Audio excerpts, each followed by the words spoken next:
থামানোই যাচ্ছে না যেন ভারত পাকিস্তানকে। টগবগিয়ে ফুটছে দুদেশের সীমান্ত। যে কোনো সময় শুরু হয়ে যেতে পারে এ শতাব্দীর সবচেয়ে ভয়ঙ্কর যুদ্ধ। ভারত যদি শের হয়, পাকিস্তান যেন তার ওপর সোয়াশের। আবারও রক্তচক্ষু দেখিয়ে এমনই বার্তা দিল কাশ্মীর সীমান্ত।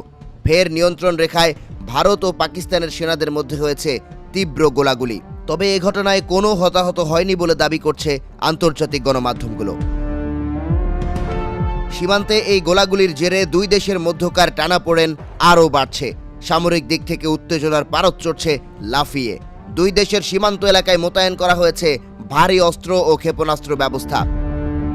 ভারতীয় গণমাধ্যমের খবরে বলা হয়েছে, পাকিস্তান সেনাবাহিনী রাতের আধারে হঠাৎ করেই বিনা উস্কানিতে গুলি ছুটতে শুরু করে। জবাবে ভারতীয় সেনাবাহিনী হালকা অস্ত্র ব্যবহার করে সুনির্দিষ্ট ও কার্যকর প্রতিক্রিয়া জানায়। তবে চীনের বার্তা সংস্থা সিনহুয়ার এক প্রতিবেদনে উঠে এসেছে ভিন্ন চিত্র।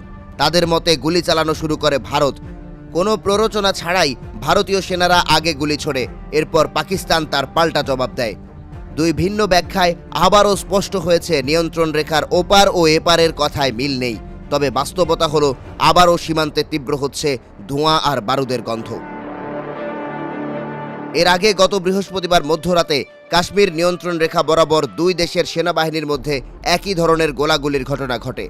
সামরিক বিশেষজ্ঞদের মতে পরপর এমন গোলাগুলি নিছক সীমান্ত সংঘর্ষ নয়, বরং একটি বিস্ফোরক পরিস্থিতির পূর্বাভাস, যা যে কোনো সময় রূপ নিতে পারে পূর্ণাঙ্গ যুদ্ধে।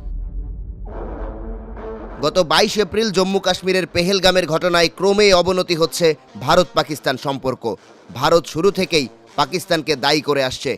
পাল্টা পাকিস্তানও বলছে সবই নাটক সাজিয়েছে ভারত। এরই মধ্যে সিন্ধু নদের জলবন্টন চুক্তি সাময়িকভাবে স্থগিত করেছে ভারত, যা দুই দেশের মধ্যে দীর্ঘদিনের একটি গুরুত্বপূর্ণ চুক্তি। একই সঙ্গে বন্ধ করে দেওয়া হয়েছে ওয়াগা সীমান্ত। ভারতে অবস্থানরত পাকিস্তানি নাগরিকদের 48 ঘন্টার মধ্যে ফিরে যেতে নির্দেশও দেয় মোদী সরকার।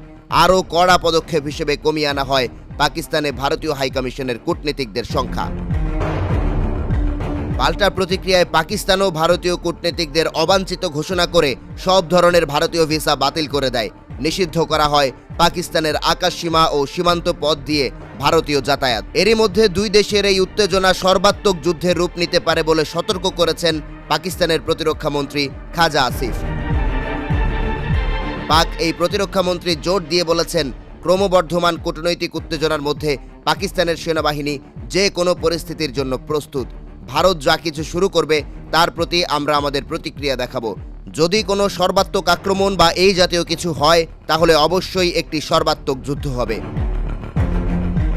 বিশ্বের অন্যতম শক্তিশালী দুই পারমাণবিক রাষ্ট্রের এই চলমান উত্তেজনায় উদ্বিগ্ন পুরো বিশ্ব। এরই মধ্যে এই উত্তেজনা প্রশমনে মধ্যস্থতার প্রস্তাব দিয়েছে ইরান ও সৌদি আরব। ভারত পাকিস্তানের মধ্যকার এমন পরিস্থিতি নিয়ে উদ্বেগ জানিয়েছে জাতিসংঘও। দুই দেশকে সর্বোচ্চ ধৈর্য ধরার আহ্বান জানিয়েছেন জাতিসংঘের মহাসচিব আন্তোনিও গুতেরেস। যে কোনো ধরনের সামরিক সংঘাত এড়ানো জরুরি, যাতে এই অঞ্চলের শান্তি বজায় থাকে। দু দেশের প্রতি এমনটাই আহ্বান জাতিসংঘ মহাসচিবের।